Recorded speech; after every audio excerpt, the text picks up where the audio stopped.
एक प्रश्न होता की शेतकऱ्यांचा जीव गेल्यावर तेव्हाच सरकारला जाग येते का? शेतकऱ्यांच्या शेतात बियाणी पडते, काही कीटकनाशक पडते, तेव्हा सरकारला जाग येते. कारण घरात तेल असते तर मीठ नसते, मीठ असते तर तेल नसते. तेलाला भाव काय 115 रुपये आणि सोयाबीनला भाव काय 3-4 हजार रुपये. शेतकऱ्याला काय पुरू राहिलं? दादा माझा बाप बी शेतकरी आहे. माझ्या बापाच्या घरात तेल असते तर मीठ नसते, मीठ असते तर तेल नसते. की शेतकऱ्यांचा जीव गेल्यावर तेव्हाच सरकारला जाग येते का? दुर्दैव असं आहे. शेतकऱ्यांच्या शेतात बियाणी पडते, काही कीटकनाशक पडते, तेव्हा सरकारला जाग येते. शेतकऱ्याच्या घरात तेल असते तर मीठ नसते, मीठ असते तर तेल नसते.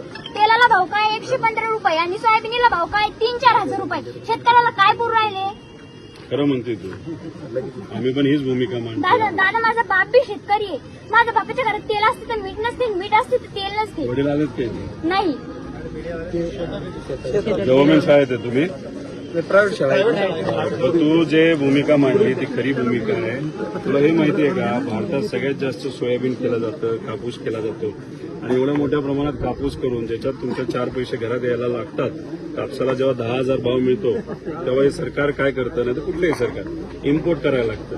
त्याचे भाव परत खाली पडतात आणि त्यात आपला शेतकरी झोपतो. तसंच सोयाबीन वही आणायची असते दादा, तर पप्पा जर का म्हणलं माझ्या खिशात 10 रुपये नाही तर इतकं वाईट वाटतं. नको करू, आम्ही तीच भूमिका घेतोय. तुला एक माहिती का, मी विरोधी पक्षातला आमदार आहे, पण मी जर आज निर्णय घेतला असता, नाही तर काल निर्णय घेतला असता, तर मी आज मंत्री सुद्धा झालो असतो, नाही तर पदाधिकारी झालो असतो. पण मी या सरकारबरोबर का नाही जात? हे सरकार युवांच्या विरोधात आहे, शेतकऱ्यांच्या विरोधात आहे, मजुराच्या विरोधात आहे, महिलांच्या विरोधात आहे. मजुरी जर का करायला गेलं तर लोक त्यांच्या वावरात तर खूपच राबून घेते, पण रोज बी 200-250 रुपये फक्त हातावर टेकवतात. होणार का महिना? 15 रुपये नाही दिले चालते दादा, पण आमच्या मालांना भाव द्या. पण तू आता कितवी आहेस? 8वी बरं, आता 11वी 12वी कुठून करणार? 11वी 12वी पप्पा आमचे तर एकच शेती, पण पप्पा चांगलं मोठ्या कॉलेजात घ्यायचं. तुझ्या घरचा काका मामा भाऊ मोठा आहे का कोणी? हिचं तू 8वी ना, 11वी जेव्हा जायचं असेल तर बारामतीला शारदा नगर म्हणून शाळा आहे. ही ज्या पद्धतीने बोलते ना, आक्रमक भूमिका घेते, तर उद्या जाऊन ही नक्कीच मोठी, सगळेच बनतील, ही मोठी अधिकारी बनेल.